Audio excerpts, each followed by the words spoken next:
বাসায় জাদুটোনা থাকার 5টি লক্ষণ। এই লক্ষণ যদি প্রকাশিত হয় আপনার বাসার ভিতরে, তাহলে বুঝতে হবে আপনার ঘরের ভিতরে আপনার কোনো আপন মানুষ, আপনার কোনো মোহাব্বতের মানুষ, যারা আপনার অতি আপন, কিন্তু তারাই আপনাকে ক্ষতি করার জন্যে, আপনার ঘরের ভিতরে সমস্যা লাগানোর জন্যে, আপনার ঘরের ভিতরে আয় রোজগারে সমস্যা যাতে হয়, আপনাদের সকলের প্রতি যেন একটা কুনজর থাকে, এই জন্যে অনেক আপন মানুষ আছে বাসার মাঝে তাবিজ করে, ঘরের ভিতরে তাবিজ করে। আপনারা জানলে অবাক হয়ে যাবেন। এই যে জাদু টোনা তাবিজ, ব্ল্যাক ম্যাজিক, এগুলা কেডা করে জানেন? এগুলা কে করে জানেন আপনি? আপনার অতি দূরের কোনো মানুষ এইগুলা করে না। যাদেরকে আপনি খাবার খাওয়াচ্ছেন, একই সাথে যাদেরকে আপনি মোহাব্বত করেন, ভালোবাসেন, আপনার মোহাব্বতের মানুষ, আপনার ভালোবাসার মানুষ, আপনি কল্পনাও করতে পারবেন না যে এই মানুষগুলা কিভাবে আমার ঘরের ভিতরে তাবিজ টোনা করে, আমার ঘরের ভিতরে সদস্যকে কিভাবে বান মারে। মনে রাখতে হবে, মুসলমান একজন অপরজনের ক্ষতি করে, কোনো পর মানুষে করে না। এক চাইতে ব্লাডের রক্তের সাথে যারা মিশে আছে, যারা একদম কাছের মানুষ, তারাই কিন্তু আপনার ক্ষতি করবে। এই যে আমাদের এলাকাতে একটা ঘটনা এমন ছিল যে যেই চাচা তার বাচিদাকে নিজের কুলে করে মানুষ করেছেন, এই বাচিদা চাচার কাছে লালিত পালিত হয়েছে। এই বাচিদা যখন বড় হয়েছে তখন দেখতে পেরেছে চাচার তো অনেক সম্পত্তি, চাচার ছেলে আছে, মেয়ে আছে, বিবি বাচ্চা আছে। তখন এই বাচিদা সিদ্ধান্ত নিয়েছে, যদি আমি আমার চাচা এবং তার গোটা ফ্যামিলিকে যদি আমি মেরে ফেলি, তাহলে এই সম্পত্তির একমাত্র মালিক হব আমি। তারপরে বাচিদা যেই পরামর্শ সেই কাজ, চাচা এবং তার গোটা ফ্যামিলিকে মেরে ফেলেছেন। মেরে ফেলার পরে তখন তদন্ত করে দেখা গিয়েছে যে যেই বাতিজাকে চাচা নিজের কুলে লালন পালন ভরণ পোষণ যা কিছু সম্পূর্ণ যা কিছু দিয়েছেন, সেই বাতিজার হাতে চাচা খুন হয়েছে। তাহলে আবার চিন্তা করুন, পর মানুষকে যদি আজকে লালন পালন করতে, আল্লাহর কসমকে বলি, কাজটা কখনো সে করতে পারতো না। একেবারে আপন মানুষ, রক্তের মানুষ, তারাই কিন্তু আপনার ক্ষতি করবে। সম্মানিত হাজিরিন, যদি আপনি আপনার বাসায় জাদু টোনা বা এরকম যদি দেখেন, তাহলে 5টা লক্ষণ ফুটে উঠবে। তাহলে বুঝতে হবে যে আপনার বাসায় জাদু টোনা আছে, আপনার বাসায় ব্ল্যাক ম্যাজিক করা হয়েছে। এইগুলা যতক্ষণ পর্যন্ত আপনি দূর না করবেন, ততক্ষণ পর্যন্ত আপনার ঘরের ভিতরে শান্তি আসবে না। তে বাসায় যে জাদু টোনা আছে কিভাবে বুঝবো? 5টা লক্ষণ। কয়টা লক্ষণ? আওয়াজ করে কথা বলেন, কয়টা লক্ষণ? 5টা লক্ষণ দেখলেই বুঝবেন আপনার বাসায় জাদুটোনা করা হয়েছে। 1 নাম্বার লক্ষণ হচ্ছে, দেখবেন সদা সর্বদা বাসার ভিতরে ঝগড়াঝাটি লেগেই থাকে। স্বামী স্ত্রী, বাবা মা, ছেলে মেয়ে, ভাই বোন, একে অপরের সাথে সামথিং ছোটখাটো একটা বিষয় নিয়ে ঝগড়া লেগেই থাকে। এই আল্লাহ তাআলার বান্দা, আগে তো এমনটা ছিল না। আগে তো আমার ঘরে, আমার বাসায় যত বড় কথাই হোক না কেন, এত বড় ঝগড়া তো ছিল না।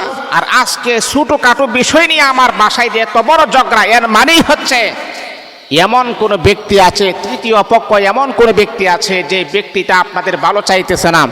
আপনাদের গোটা ঘরের ভিতরে একটা অশান্তি বিরাজমান করার জন্য ওই তৃতীয় ব্যক্তি আপনার ঘরের ভিতরে প্রত্যেকটা মানুষকে জাদুটোনা এবং তাবিজ করেছেন। এই ঘরের ভিতরে যারা বসবাস করে, প্রত্যেকের সেন্স খারাপ থাকবে, ভালো কথা নিয়েও তারা ঝগড়া করবে। এই জন্য আমার প্রিয় বন্ধুগণ, 1 নাম্বার হলো, আপনার ঘরের ভিতরে ঝগড়াঝাটি লেগেই থাকবে, কখনো দূর হবে না। এমনকি ছোটখাটো বিষয় নিয়েও আপনার ঘরের ভিতরে ঝগড়া থাকবে, আপনার ঘরের ভিতরে ঝগড়া লেগেই থাকবে, হিংসা বিদ্বেষ লেগেই থাকবে। বন্ধুরে আমার, যতক্ষণ পর্যন্ত যে তাবিজ করেছেন, এই তাবিজের কার্যকারিতা যদি আপনি বন্ধ না করতে পারেন, ততক্ষণ পর্যন্ত আপনার ঘরের ভিতরে ঝগড়া কখনো থামাতে পারবেন না। ঝগড়াঝাটি লেগেই থাকবে, এটা হচ্ছে 1 নাম্বার সিগন্যাল। যদি আপনি দেখেন, হুজুর আগে তো এমনটা ছিল না, এখন জানি এমনটা হয়ে গেছে। আমাদের ঘরে ছোটখাটো বিষয় নিয়ে, যে বিষয় নিয়ে ঝগড়া থাকার কথা না, ঝগড়া লাগারও কথা না, এই বিষয় নিয়ে আমাদের ঘরে ঝগড়া হয়। এই সিমটম, এই আলামত যখন আপনার ঘরের ভিতরে প্রকাশিত হবে তখনই বুঝবেন আপনার ঘরে তাবিজ করা হয়েছে। এটা হলো 1 নাম্বার। 2 নাম্বার হলো অসুস্থতা লেগেই থাকবে, একের পর এক অসুস্থ। মা অসুস্থ হয়েছে, মা সুস্থ হয়েছে, এবার নিজের স্ত্রী অসুস্থ হয়েছে, সুস্থ হয়েছে, এবার দেখবেন আপনার সন্তান অসুস্থ, আবার দেখবেন আপনি নিজেও অসুস্থ হয়ে গেছেন। কয়েকদিন আগে আমার একজন প্রিয় বন্ধু, আমার শুভাকাঙ্ক্ষী, যারা আমার বয়ান শুনে, ওই ব্যক্তি আমাকে বলতেছেন, হুজুর মাসে 50,000 টাকা বেতন পাই, স্যালারি পাই, তারপরে হুজুর ঘরের ভিতরে অশান্তি আর অশান্তি। কিভাবে? বলতেছে, হুজুর 50,000 টাকা স্যালারি পাওয়ার পরও 50 টাকা জমা করে রাখতে পারি না। আমি বললাম, ভাই এটা কি বললেন আপনি? হ্যাঁ হুজুর, সত্য কথা বলছি আমি আপনাকে। কেন জানেন? আমি স্যালারি যখন পাবো হাতে নিব, হাতে নেওয়ার পর বাড়িতে এসে শুনি আমার মা অসুস্থ, মেডিকেলে ভর্তি করতে হয়। মা যখন সুস্থ হয় আবার শুনি আমার সন্তান অসুস্থ, মেডিকেলে ভর্তি করতে হয়। এইভাবে হুজুর অসুস্থতার পেছনে টাকা পয়সা ব্যয় করতে করতে আমার 50,000 টাকাও আমার থাকে না। এই জন্য মুহতারাম হাজিরিন, মনে রাখতে হবে 2 নাম্বার লক্ষণ হচ্ছে, 2 নাম্বার সিমটম হচ্ছে যে আপনার ঘরের ভিতরে অসুস্থতা লেগেই থাকবে, লেগেই থাকবে, আর এটাই প্রমাণ করে আপনার ঘরের ভিতরে তাবিজ করা হয়েছে। 3 নাম্বার হল, এই আল্লাহ তাআলার বান্দা, বাসার ভিতরে যারা ছেলে মেয়ে আছে, বিবাহের উপযুক্ত মেয়ে আছে, তারপরও তার বিবাহে বাধা সৃষ্টি হয়ে যাবে। এমনকি এত সুন্দরী রূপসী একটা মেয়ে, এত সুন্দরী রূপসী মেয়ে, গুণবতী মেয়ে, লেখাপড়া খুব ভালো, তারপরও দেখবেন বিবাহের আলাপ সালাপ চলতেছে, তারপরও তার বিবাহ হবে না। সব কিছু কমপ্লিট, তারা পছন্দ করেছে, না মেয়ে সালাম বা ঠিক আছে, মেয়ের লেখাপড়া আদব কায়দা সব কিছু ওকে ঠিক আছে, তা আপনারা ভাবতেছেন মনে হয় বিবাহ হয়ে যাবে।